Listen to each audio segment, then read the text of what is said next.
G'day there guys, Mr. Awesome Adventure here, and today I'm going to be continuing my series on Australian Great Motorcycling Roads. This one today is none other than the Putty Road.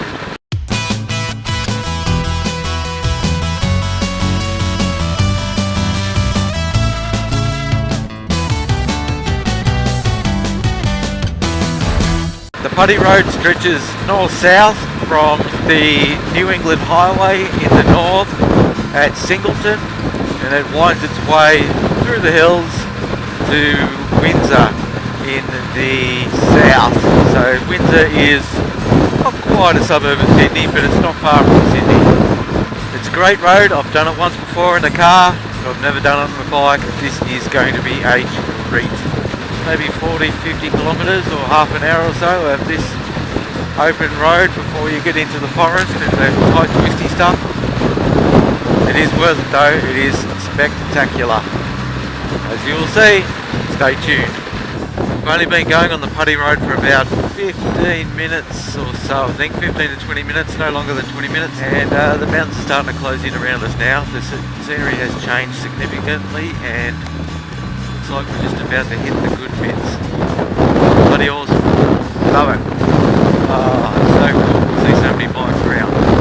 You know you're on the right road when there's just motorcycles everywhere. And when you see signs like that telling you to plan your corners, you know you are on a motorcycle road. You have to be careful on the Putty Road though. It doesn't come without its warnings. There is always a heavy police presence on the Putty Road, so I'm told, and with good reason, because there are a lot of deaths on the road. Not uncommon to hear of motorcyclists losing their life on the Putty Road. This might as well be my first time on it. I don't remember much of it. I remember the features, that it was an awesome twisting, turning road with all sorts of corners. Wide, sweeping, fast stuff, tight, twisty, slow stuff. It's really technical. I remember thinking, this is awesome. I have to come back one day on my bike and do it. There I am. And I'm going to share it with you. You're on the east coast of Australia, I urge you to come along and give it a go. Looks like the fun stuff's about to begin! My first journey through the Putty Road was on a family trip back in 2009 I think it was, and within about half an hour of being on the road I knew that I had to come back on a motorbike. It just had to be done, but it took many years to do it. Finally, this year in 2015, I made it happen. This is stunning, absolutely stunning scenery. We're just following a river. I'll have to find out what the name of the river is. And it's beautiful down there. Stunning rainforest, rock formations, trickling water, and the Putty Road just follows the contours of the creek. The road surface so far is absolutely brilliant. The 174 kilometre or 108 mile Putty Road is very historic. It was the first road to link Sydney to the now popular wine region of the Hunter Valley. It was opened in 1823 and was initially a popular cattle route and is now bound on either side by national parks that make up the World Heritage listed Greater Blue Mountains area.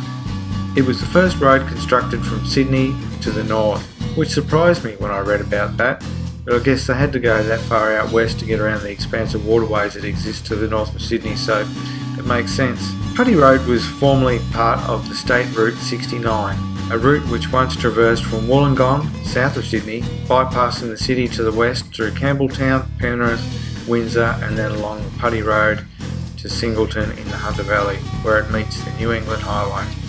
During the 1850s, a new road to the north was constructed via Wiseman's Ferry, and the Putty Road was no longer used as a through route. I actually rode across Wiseman's Ferry the following day after I recorded this video as I started my trip back home from Sydney. You will actually see this ride in another one of my videos. So after the Wiseman's Ferry Road opened up, the Putty Road still attracted regular traffic, but in some sections the road began to fall into disrepair. In 1942, during World War II, with the possibility of Australia being invaded from the north, the Department of Main Roads undertook a massive reconstruction of the road to allow for it to be used as a defence and evacuation route due to the vulnerability of the Hawkesbury River ferry crossings. Putty Road was eventually completely sealed in 1964, creating the motorcyclist dream road that it has become today. So on this day we rode Putty Road as part of a road trip from Queensland to Sydney. This particular day was day 2 of the trip. If you would like to see the whole trip in its entirety, click on the screen right now and that'll take you back to the video on day 1 as we leave the Gold Coast. If you would like to skip that and just go straight through to the day 2 video that features the whole day's riding, including bits of the Putty Road where I'm talking about other stuff other than Putty Road, click on the screen right now and you'll get taken straight through to day 2 video. I'm just going to continue the sped up footage now with a little bit of music, so sit back, relax and enjoy as we wind our way into Grey Gum Cafe, which is a very popular motorcyclist haunt halfway between Singleton and Windsor along the Putty Road.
Here we go!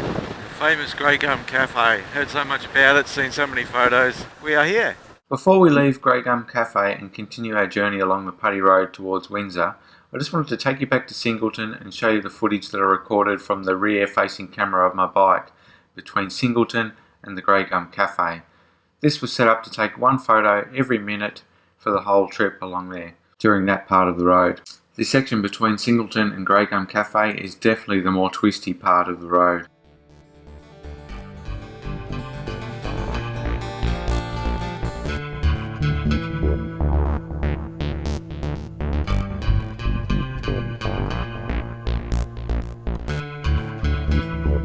Alright, that was a great little stop at Grey Gums. That's an awesome spot. You can camp there and everything.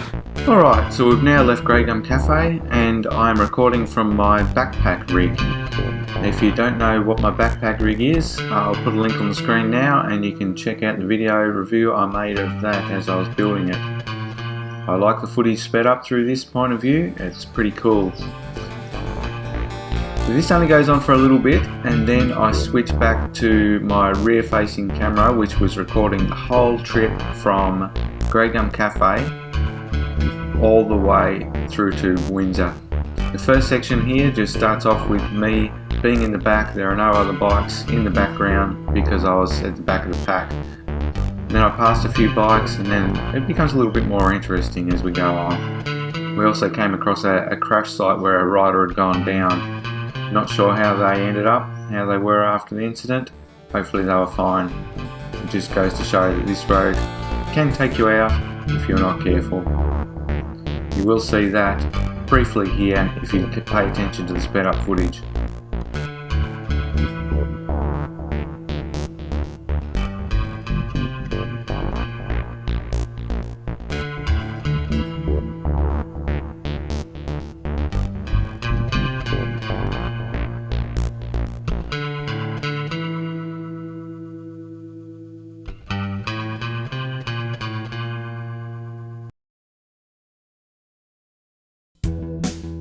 Yep, just there was the accident scene.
Alright, thanks for watching guys, I really appreciate it. If you would like to see more videos in this great Motorcycling Roads of Australia series, check out the link on the screen right now, and I'll see you in the next video. Cheers, see you later.